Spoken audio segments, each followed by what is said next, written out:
So any company that annoyed me, I just go on Twitter. I made like an account with a picture of me where I look like a serial killer. I'm not gonna lie. If this guy starts like harassing your company on Twitter, you do not want to mess with him because it looks like he's got nothing to lose. So for example, one company had like an automatic bill letter being sent to the apartment, and it was for the previous owner.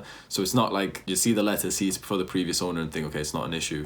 But I took that as a personal offense. I took that like they were literally trying to like steal my money and that I need to like tell them to do. So I'd call up a few times and I'd literally shout at them. Went on Twitter, blasted a few companies, and almost afterwards it was like it hit me that, oh, I'm that guy.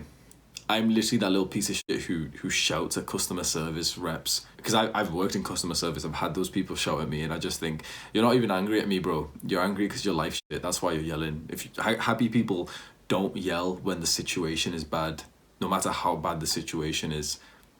You're angry at the customer service rep, or you're angry on Twitter because your life's shit. And I proved my own theory right. My life was shit. I did a stupid ass experiment and I put that anger out onto other people. So what are the lessons learned of this dumbass instant gratification experiment? Number one is the rationalization of addiction. It's only kind of afterwards now that I can look back and think the only reason I said that this was an experiment is because I wanted to guilt-free do these things. Oddly enough, this makes me think of people who want to get famous in video games, who want to get into esports. I've always said to every friend that is a rationalization for your addiction. You don't want to do this for work. You'd of course love to make money from playing video games, but you don't want to do this for work. It's just that you've got an addiction and you can rationalize it by saying, oh, but maybe I'll play esports and then it's not too bad if I play 16 hours a day. And so far, 100% of the people that have, come to me with this, 100% of them tried to make it into work, actually started putting in 12-hour days, 14-hour days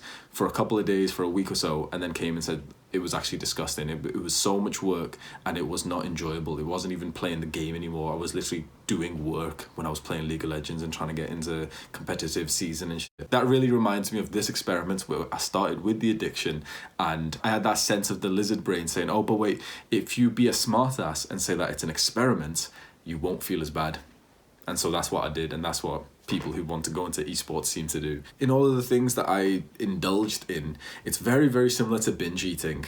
And it's that idea that, okay, I will do it today, I'll really do it today, I'll overdo it today, but I will make sure to do it less tomorrow. And I think that is the rationale behind the 2-week experiment. It's the idea of going all in for 2 weeks, really getting the maximum enjoyment, knowing that after 2 weeks, I'm definitely not going to do these things ever again.